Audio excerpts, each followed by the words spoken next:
Bonjour, aujourd'hui on se retrouve donc une fois n'est pas coutume, donc aujourd'hui pour du modélisme, voilà, pour le Axial SCX10, donc la version 3, voilà, donc pour ceux qui savent pas, c'est Axial, c'est voilà, ils sont spécialisés un petit peu dans le crawler, donc c'est pas des engins qui vont très vite, par contre ça monte quasiment aux arbres, voilà, voilà, donc ST sur RC Team, il y avait je pense que c'est le dernier qui restait parce qu'il y avait une grosse promotion dessus. Le modèle vient d'être reçu et je pense que c'était le dernier qui restait parce que tout de suite après ma commande, il était en rupture de stock. Voilà. Donc, c'est un modèle qu'on appelle RTR. Bon, j'ai un petit peu de mal avec ça parce qu'il n'y a pas la batterie, il n'y a pas les piles pour la télécommande. Autrement, voilà. Donc c'est quand même un engin qui est quand même pas donné. C'est de tous mes engins de modélisme, c'est peut-être le plus long et c'est le plus cher. Faut pas trop chercher à comprendre, mais bon, c'est comme ça. Par contre, voilà, c'est ce qu'on appelle du crawler et du scale. Donc c'est du modèle voilà, assez proche du. C'est du modélisme mais presque du maquettisme, hein. Voilà. Donc c'est du modèle qui est fait pour grimper, c'est faire de la grimpette, voilà. Ça va pas très vite, hein, ça va à 15-20 km/h maximum.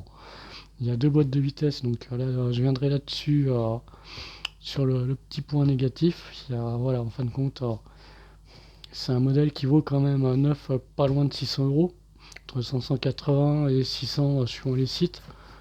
Ouais, j'ai touché un peu plus de 400, mais voilà, c'est quand même pas donné. Voilà,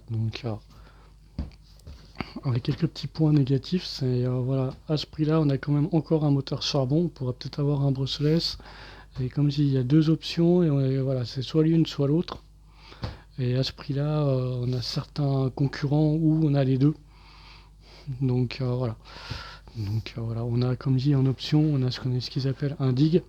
Ça bloque la transmission à l'arrière, donc ça permet de tourner un peu plus court. Ou en changeant ce qu'on appelle le cerveau de place, ça permet soit de passer en boîte courte et longue. Donc c'est soit l'un ou l'autre. Il faut acheter un nouveau cerveau et une nouvelle radio-télécommande parce que la radio-télécommande fournie c'est une 4 voies. Et il faudrait une 5 voies pour. Oui, c'est ça, 5 voies pour. Non, une 4 voies minimum pour avoir l'option. On a gaz, frein, voilà, c'est ça. Donc oui, il faudrait une 4. C'est une 3 voies, il faudrait une 4 voies minimum pour, euh, pour avoir toutes ces options en plus du cerveau. Voilà, on fait le petit tour de la boîte, quelques petites options. Voilà. C'est ce que je vous disais. Voilà. Il y a tout un système voilà, qui permet soit de bloquer la transmission, soit d'avoir une boîte longue. Voilà, ça c'est un peu de la pub.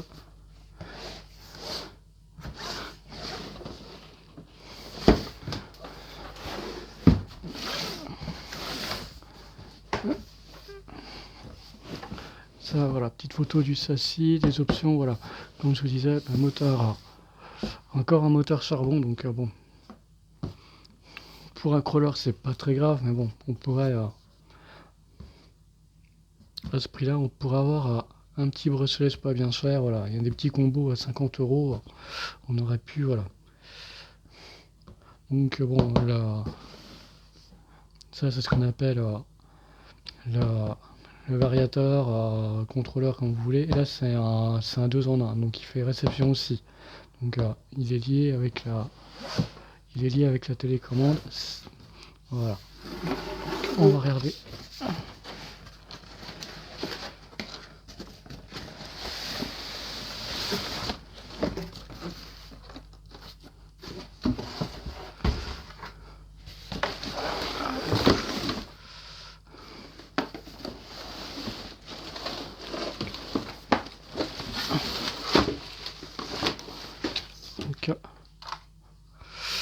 Voilà la bête. Voilà. Je vous disais, c'est pas très vite, mais c'est très très souple. C'est assez fidèle au modèle 1.1.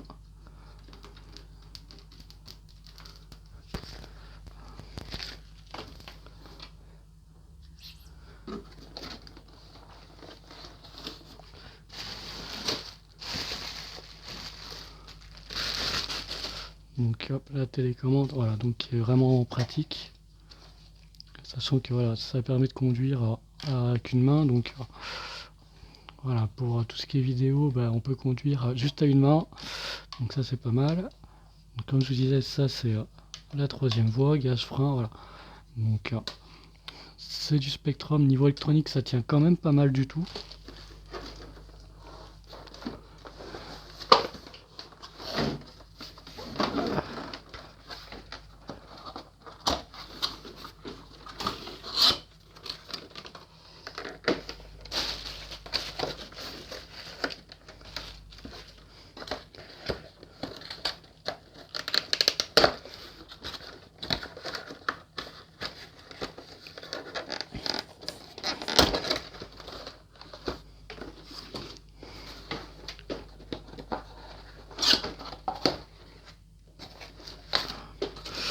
Voilà, ce qui est sympa aussi, c'est Horizon Hobby, on a planche autocollant si on veut refaire une carrosserie. Donc la notice,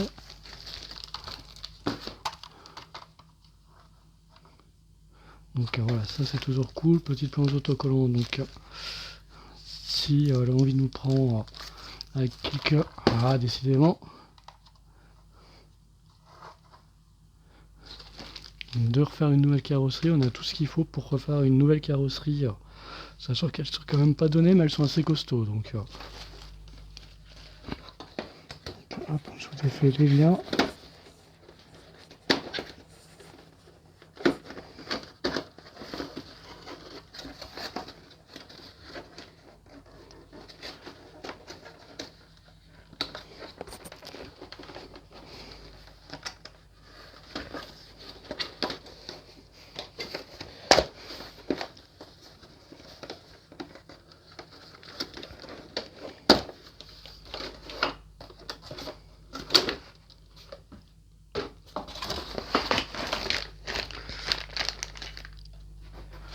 Donc ça c'est cool, on a pas habituel, on a les piles, petite clé, voilà, on a tout ce que certaines petites options sympas, petit boîtier étanche, donc voilà, pas mal de petites choses. Et voilà, ça c'est pour à l'intérieur il y a une figurine qui est déjà peinte, et si vous aimez pas le chapeau, il y a une casquette. Donc ça c'est cool, c'est toujours sympa, on va pas cracher dessus.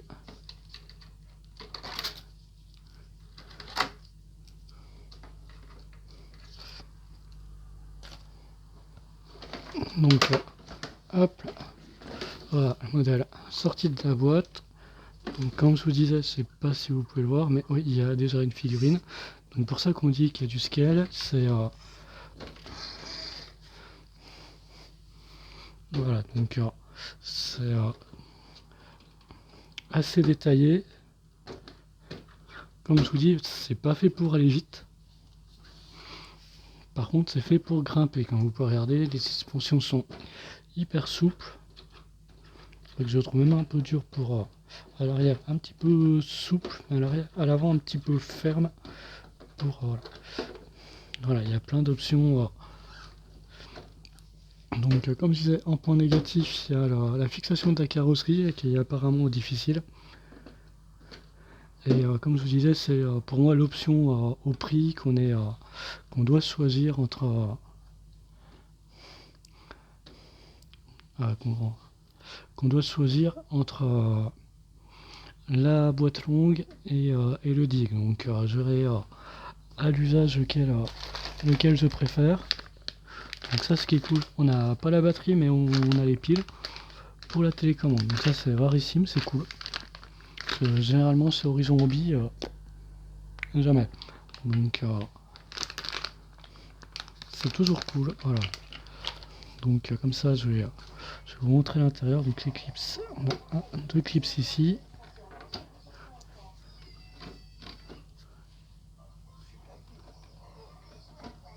Donc ce qui est sympa, elle est pailletée en plus, donc c'est vraiment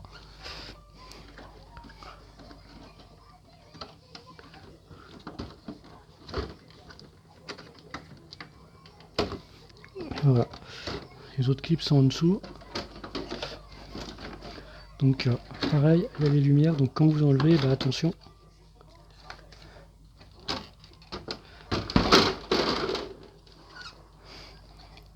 Donc voilà, pas mal de petits détails. On a même un cache motard dessus. Donc ça va, hop là, on va.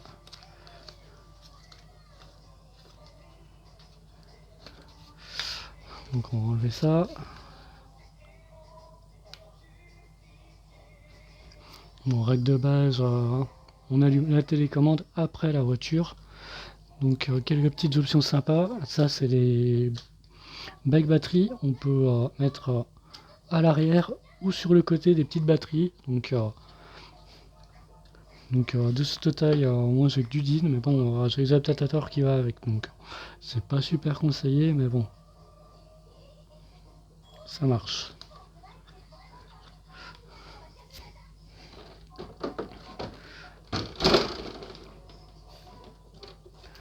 Donc voilà, comme ça, on ira plus de soucis. Voilà. Donc comme vous pouvez le constater en dessous, bah, c'est tout équipé de lumière. À l'avant et à l'arrière, c'est tout fonctionnel, donc ça c'est vraiment cool. Parce que c'est pas une option qui est toujours prise en compte. Donc comme je vous disais, ça d'avoir la figurine à l'intérieur, bah, ça fait vraiment scale. Donc auparavant, le point négatif c'est la fixation de carrosserie qui est difficile. Et voilà, là c'est ce que je vous disais, c'est le cerveau, ce qu'on appelle ça. Il y en a un ici, c'est le cerveau de direction, la partie là. Donc c'est quand même du gros cerveau qui fait, je crois, il fait 20 kg. Je vous redirai ça plus tard, je crois que mais bon, c'est un cerveau assez costaud.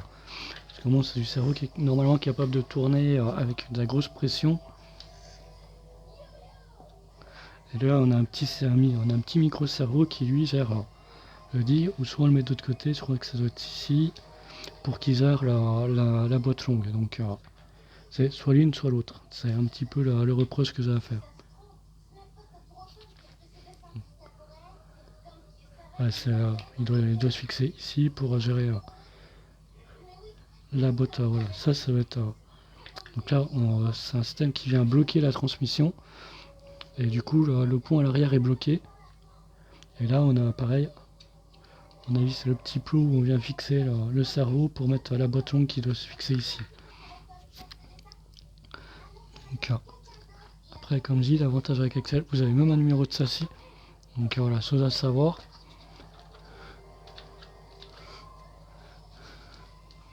Donc c'est un véhicule qui est quand même assez lourd, hein. Je dirais pas comme ça. Donc voilà le dessous de la boîte avec ce qu'on appelle des ponts portiques. C'est ce qui permet que ça passe partout.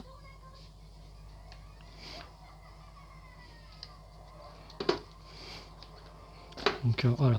Donc là je ferai juste le test avant vite fait.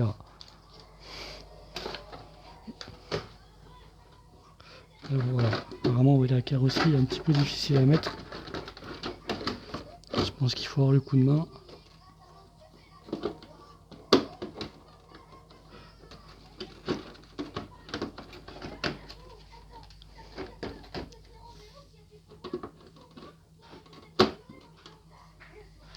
Donc voilà, bon, après je pense qu'il faut un petit coup de main pour fixer la carrosserie, mais une fois que c'est fait, c'est fait.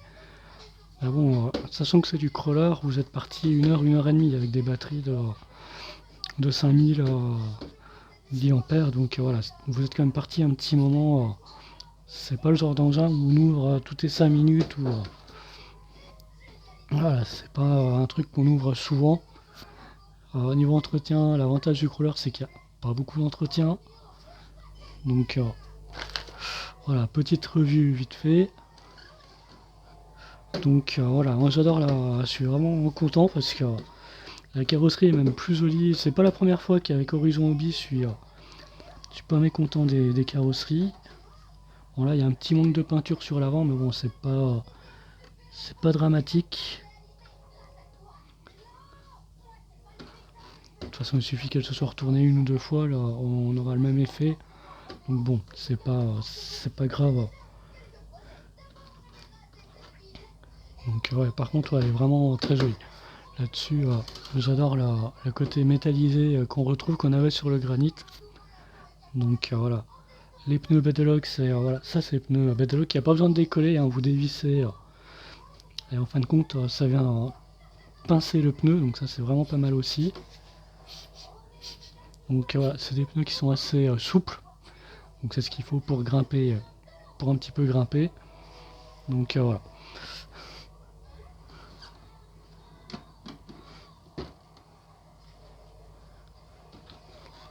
Donc ouais, joli, voilà. D'habitude, je fais pas les sur cette chaîne, je fais pas de modélisme, mais là, je trouve qu'on est au-dessus de d'habitude. On est vraiment sur du détail. On est vraiment, pour moi, c'est. Il y avait Tamiya qui faisait de la maquette roulante, même si je trouve que la qualité est un petit peu baissée par rapport à ce qu'il faisait au tout début que je faisais du modélisme. Je trouve qu'ils font plus, voilà, ils ressortent là, mais ils innovent plus comme ils ont innové une période, donc c'est dommage, j'étais vraiment fan, mais là on se retrouve à nouveau avec un véhicule, c'est vraiment un modèle réduit, on dirait presque une maquette quoi. Donc c'est une maquette roulante, donc voilà, au niveau détail, tout y est quoi. Donc voilà, on a juste ça en plus qui est un petit peu la publicité de la marque de la voiture, mais c'est voilà, c'est vraiment détail. Donc ah ouais, petit détail, c'est les diffs sont bloqués, donc quand vous tournez dans un sens, ça tourne tout dans le même sens. C'est pas voilà, le diff est pas parce que d'habitude l'intérêt du diff, vous tournez dans un sens, ça tourne dans l'autre sens. C'est voilà, ça tourne, c'est inversé quoi. Vous tournez une roue dans les sens de l'aiguille d'une autre, de l'autre côté c'est l'inverse. Donc voilà, donc là les diffs sont bloqués, mais bon ça fait que ça va moins vite, mais par contre il y a une meilleure accroche. Donc comme je vous dis, c'est pas un engin qui va vite, hein. Je crois qu'il va à 20 km/h maxi en boîte longue. Mais par contre, des côtes de 45 degrés, a priori, ce que j'ai vu, ça n'a pas l'air de lui poser beaucoup de problèmes. Donc voilà, c'est un engin qui est fait pour crapahuter. Comme vous pouvez le constater, voilà, c'est du scale, c'est fait pour être, on va dire, réaliste. Ça roule pas très vite, mais plaisir avec ça, c'est de le voir crapahuter un peu partout. Donc bon, là, le temps s'y prête pas parce qu'on est en plein hiver, mais quand ça s'y prêtera, je ferai une petite vidéo en extérieur, étant donné que j'ai pas vu une vidéo française de ce modèle-là. Le modèle a déjà un an, il est quand même pas donné non plus. Donc voilà. J'ai juste vu le modèle du Gladiator qui est la version pick-up. Du Jeep Wrangler. Mais Jav Wrangler de ces axial, pas vu une seule. Donc je vous laisse là-dessus. Donc moi j'aime bien sa bouille. Pourtant je suis pas trop 4x4, hein, mais bon, je trouve que voilà, la couleur métallisée elle est vraiment... voilà, moi c'est mon deuxième achat Horizon Hobby pour le moment. Sortie de la boîte, à chaque fois c'est une jolie surprise. Hein. C'est là-dessus, déjà rien que les piles, la petite clé ça fait plaisir. Le ressort du slipper, on a plein de voilà, plein d'options qui font plaisir. On attend plus qu'il nous livre avec la batterie, ce serait enfin super. Mais bon, faut pas demander non plus la lune. Donc voilà, c'est cool.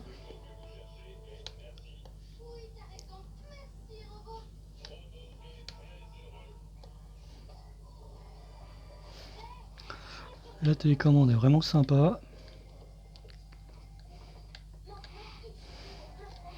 Bon, j'en ai déjà une, voilà, j'ai déjà la Spectrum, la DX3, mais sans tous les la version basique.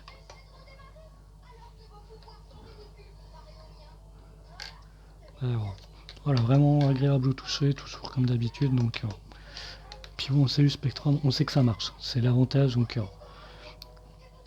Même si le récepteur variateur c'est du 2 en 1, on sait que voilà, a priori ça marche pas trop mal, on n'a pas trop à se plaindre là-dessus. Donc je vous laisse là-dessus, donc je vous dis bonne journée puis à bientôt.